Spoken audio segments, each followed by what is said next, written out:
Bapak Ibu sekalian, saat perintah puasa itu diturunkan, hal pertama yang disampaikan oleh Nabi Shallallahu Alaihi Wasallam kepada para sahabat beliau pada masa itu dan berkelanjutan sampai kepada kita saat ini adalah menerangkan diantaranya tentang keutamaan Ramadan untuk menjawab sekaligus mengentaskan hoaks yang pada saat itu dibangun oleh orang-orang Yahudi yang tinggal di Madinah. Jadi ketika mereka mengatakan orang Islam tuh nggak punya puasa, ikut kita. Ini puasa yang hebat, puasa yang bagus. Dijawab oleh Allah, turunlah perintah, ya ayyuhalladzina amanu kutiba alaikumus syiyam kama kutiba alal ladzina min qablikum la'allakum tattaqun. Setelah itu apa yang terjadi? Buka Sahih Al-Bukhari, kitab yang ke-30, Kitabus Shaum, posisi hadis yang nomor yang kedua di topik ini, riwayat dari Talhah bin Ubaidillah radhiyallahu taala anhu, qala Rasulullah sallallahu alaihi wasallam. Perhatikan, ini kalimat pertama yang disampaikan Nabi menyambut kewajiban puasa. As-siyamu junnatun fala yarfuth wala yajhal wa ini imru'un qatalahu aw syatamahu falyaqul inni sha'imun marwataini. La khulufu famis sha'imi atyabu 'indallahi yaumal qiyamati min rihil miski yatruku ta'amahu wa syarabahu wa syahwatahu min ajli. Ini poinnya. As-siyamu li wa ana ajzi bihi wal hasanatu bi asyri amthaliha. Kata Nabi, puasa kita ini yang kita tunaikan spesial, beda dengan yang lainnya. Jadi ketika Yahudi mengatakan puasa kami ini puasa yang hebat, yang bagus, yang diikuti oleh umatnya Muhammad sallallahu alaihi wasallam, turun ayat, komentar Nabi pertama apa? Puasa kita kepada para sahabat, kepada kita semua, ini puasa yang spesial. As-siyamu. Lihat diksinya. Awas Pak ya, Ibu jangan salah baca. As-siyam, bukan asyab. As-siyam. Disebutkan 9 kali dalam Al-Quran. Ada as-saum, ada as-siyam, itu beda. Kalau saum, sekali disebutkan dalam Al-Quran, surah 19 ayat 26.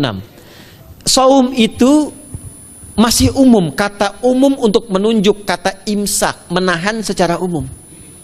Bisa berarti puasa yang ada ketentuan aturan, bisa berarti menahan secara singkat. Apa saja yang bersifat menahan, itu saum namanya. Contoh Sayyidah Maryam misalnya, beliau masih makan. Ya, ayat 24, 25 itu masih makan. Goyangkan pohon korma, jatuh kormanya, makan kormanya. Mau minum, ambil airnya, minum. Masih makan, masih minum. Cuman diminta untuk saum. Apa saumnya? Inni nadhartu lirrahmani sauma falam ukallimal yauma insiya. Jangan bicara pada siapapun. Kamu dituduh, kamu berzina, jangan jawab. Biarkan bayinya yang bicara, dan itu mukjizat pertama untuk Isa alaihi salam. Itu nanti dimulai di ayat 31 sampai 33 di surah Maryam, surah 19. Tapi beliau diperintahkan saum. Saumnya apa? Jangan bicara. Jadi kalau bapak masih makan, masih minum, cuman gak mau bicara dulu sama ibu, itu saum. Mau kemana Abi? Kok gak jawab? Kenapa gak bicara? Sedang saum. Saum apa? Gak mau bicara sama mama. Itu bicara, contoh. Itu saum. Kalau siam, 9 kali disebutkan dalam Al-Quran, itu khusus, spesifik. Ada aturannya, ada ketentuannya, nggak boleh sembarangan, nggak bisa kemudian seenak kita melakukannya. Ada ketentuan yang dibuatnya dan itu harus diikuti. Begitu diikuti, maka keagungan dan keistimewaan ibadah itu akan dilekatkan pada pelakunya. Dan menariknya, perintah puasa itu ketika turun ayatnya Al-Baqarah 183, kalimatnya bukan menggunakan saum tapi siyam. Ya ayyuhalladzina amanu kutiba alaikumus. Nah kata Nabi, asyamu junnatun. Kalau benar puasa kita ini kita tunaikan yang Ramadan ini, maka dia akan melahirkan satu yang tidak ditemukan pada ibadah lain, yaitu junnah. Ada jinnah, ada jannah, ada junnah. Itu beda. Tapi semua katanya itu hurufnya sama, cuma harokatnya beda. Coba lihat ya. Ada junnah, jinnah, dan jannah. Jannah artinya apa? Surga. Jinnah artinya apa? Jin. Jamak dari kata jin. Minal jinnati wan nas. Baik ya. Ada junnah. perisai. Itu ketiga-tiganya berasal dari huruf jim, nun, kemudian ta. Dalam bahasa Arab, setiap ada huruf dimulai dengan jim dan nun, itu pasti tersembunyi, gak kelihatan. Saya ulang ya. Setiap ada huruf dimulai dengan jim dan nun, kalimatnya itu pasti gak nampak, gak kelihatan. Janin, kenapa disebut janin? Karena masih tersembunyi dalam rahim ibundanya, gak kelihatan. Begitu keluar, tampak jadi bashar, jadi bayi yang terlihat. Jin, kenapa disebut dengan jin? Karena nggak nampak. Makanya fitrah jin itu, Pak, Ibu, fitrahnya tersembunyi. Jadi kalau ada jin melakukan penampakan, itu jin sedang punya masalah. Betul, itu nyata. Dan yang lebih punya masalah, ada orang-orang manusia yang mencari-cari penampakan jin. Itu sedang kurang sehat itu. Ya, betul. Karena jin itu dipasangkan di Al-Quran dengan ins. 18 kali pasangan ini disebutkan. Itu lawannya langsung. Jadi jin tersembunyi, ins nampak. Ins itu kelihatan, makanya makhluknya tampak. Jadi kalau ibu ada bapaknya pulang ke rumah sembunyi-sembunyi, itu bapak sedang menjadi? Bukan.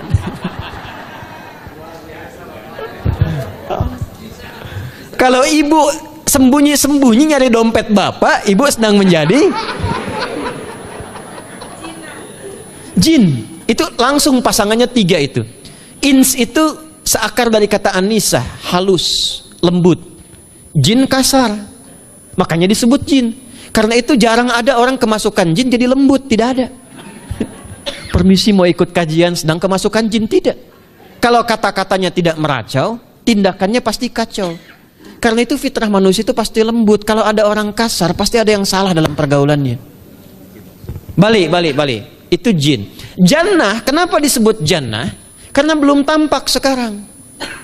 Makanya Nabi katakan mala ainun ra'at, nggak sama dengan yang seperti dilihat orang. Nggak kelihatan. Nanti kesuksesan tertinggi yang belum tampak disebut dengan jannah, karena belum tampak. Junnah itu perisai yang bisa langsung membentengi kita dari setan secara otomatis. Tapi nggak kelihatan. Karena itu kenapa ujung puasa disebut la'allakum tatakun itu dari kata takwa. Takwa itu dari kata wikoyah. Wikoyah itu artinya perisai. Nah, perisainya tidak tampak dalam diri kita. Tapi kalau terbiasa menunaikan ibadah puasa ini, kata Nabi, yang pertama kali akan terjadi pada orang yang puasanya benar, dia akan mendapatkan perlindungan berupa perisai dari Allah, hasil dari latihan puasanya yang dapat membentengi dia dari setan. Jadi ciri khas puasa Ramadan itu kalau sukses ditunaikan, itu akan terjauh dari godaan setan. Setan itu provokator yang memang hanya mengarahkan pada keburukan. Jadi dia nggak kenal benar. Lawannya malaikat. Malaikat nggak kenal salah, Pak. Nah, supaya terbentengi dari itu semua, kata Nabi SAW, kita itu dihadiahi sekarang oleh Allah satu ibadah yang kalau dilakukan ibadah itu akan mengakumulasi ibadah-ibadah yang lainnya, yang saat bersamaan dahsyatnya ibadah ini bisa menghadirkan junnah, perisai yang membentengi dari setan. Karena itu ketika dilakukan ibadahnya, saat yang bersamaan bisa ditahan maksiatnya, ditingkatkan amal solehnya. Setan kan ngajaknya pada yang salah kan? Malaikat ngajak pada yang soleh. Ramadan itu keutamaannya kalau sudah tiba Ramadan, itu selalu kita terdorong pada yang saleh dan tertahan untuk yang salah. Itu hebatnya puasa Ramadan. Kalau nggak percaya silahkan Pak Ibu sekalian. Cuman Ramadan yang saat datang waktunya bisa menghentikan orang berbuat maksiat. Nggak percaya cek. Orang yang punya sifat marah semarah-marahnya, itu saat Ramadan bisa berhenti marah.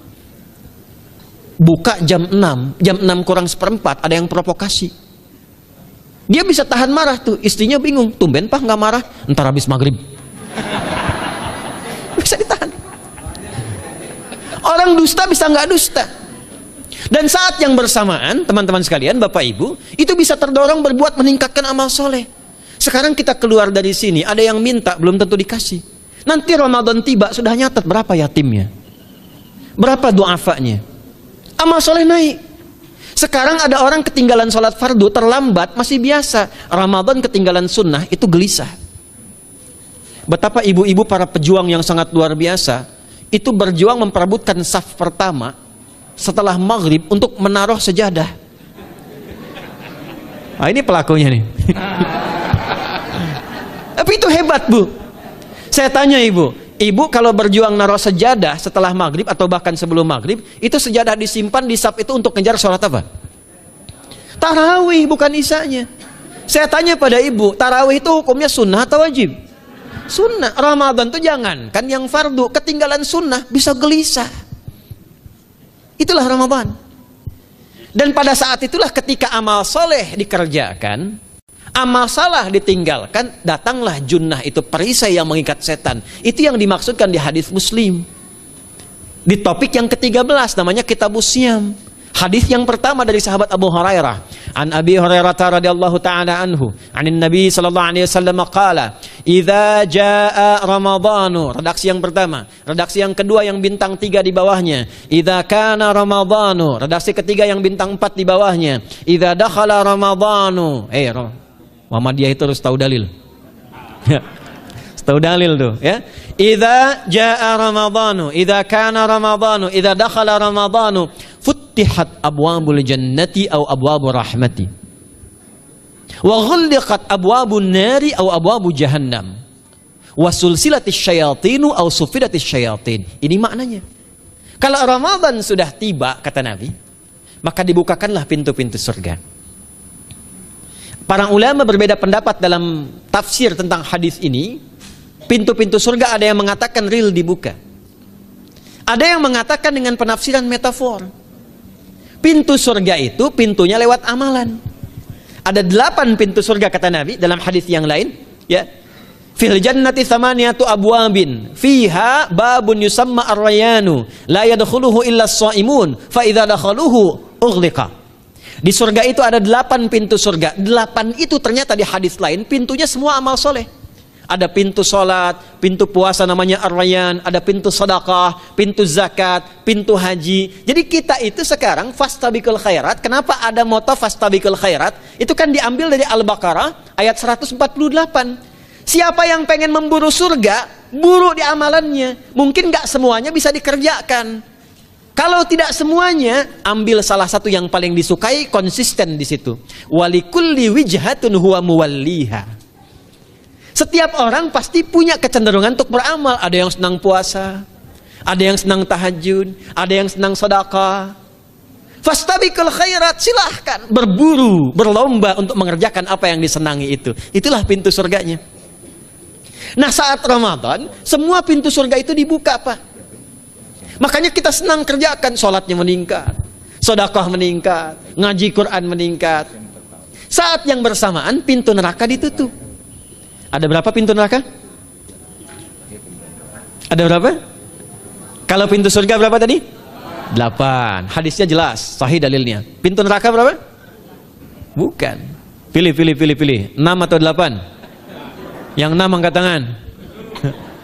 Bukan 6, bukan 8, 7. Dalilnya apa? Dalilnya Quran surah Al-Hijr, surah ke-15. Ayat ke-44. Surah ke-15 Al-Hijr ayat ke-44. Neraka ada 7 pintu. Dan dalam setiap pintunya nanti ada 19 malaikat yang menjaga. Alaiha tis'ata asyar. 7 pintu ini khusus Ramadan ditutup. Dan hati-hati, nama neraka itu ada 2 nanti. Neraka yang membakar, ini mungkin jadi baru informasinya bagi sementara orang. Neraka yang membakar dan neraka yang membekukan. Jadi ada 2 sifat. Saya ulang ya, neraka yang membakar dan neraka yang membekukan. Yang membakar disebut dengan Jahannam, yang membekukan disebut dengan Zamharir namanya. Zamharir. Jadi kalau ada orang masuk neraka, itu cuma 2 pilihannya, dibekukan atau dibakar. Jelas ya? Makanya kita dikasih pendahuluan, ada musim panas, musim dingin. Supaya merasakan, nih orang musim dingin nih pakai lapisan-lapisan baju. Musim panas cari pendingin. Kamu sekarang cari pendingin, kata Allah, di neraka nggak ada AC. Kamu sekarang pakai berlapis-lapis, di neraka beku. Jahannam itu nama apinya. Jadi nar yang membakar itu nama apinya Jahannam. Jahannam itu nama apinya. Untuk membedakan dengan api yang ada di dunia dan api yang bahan bakarnya jin dan setan saat diciptakan. Setan itu dicipta dari api. Ya, setan kan asalnya dari iblis. iblis dari jin. Setan Al-Baqarah ayat 36. Dari iblis Al-Baqarah 34. Iblis dari jin, Quran surah Al-Kahf ayat 50. Kana minal jinni fa fasaqa an amri rabbi. Jin dari api yang menyambar-nyambar, Quran surah 15 ayat 27. Wal janna khalaqnahu min naris samum. Karena narnya narus samum, maka apinya mesti beda. Karena itulah nanti nerakanya yang membakar disebut dengan Jahannam. Pintunya 7, namanya banyak. Ada sa'ir, ada lava, ada neraka hutamah. 7 pintu. Besarnya disebut dengan Jahannam. Khusus Ramadan tutup. Ramadan tutup. Wasulsilati syayatin. Setan itu dibelenggu, diikat rapat. Bagi orang yang mau puasa, benar. Awas hati-hati. Bagi orang yang mau puasa, benar. Karena itu kalimatnya asyamu junnatun. Kalau benar puasanya, metafornya amalan dia bisa mengikat setan. Tapi kalau puasanya nggak benar, tetap digoda juga. Makanya jangan heran, walaupun Ramadan tetap kotak infak ada yang hilang. Sendal ada yang hilang. Karena puasanya bukan siam, puasanya saum. Sedangkan diksi Nabi yang mengatakan asyamu junnatun. Puasanya yang harus benar. Nanti kita belajar fikih setelah itu. Saya ingin pendahuluan dulu ya.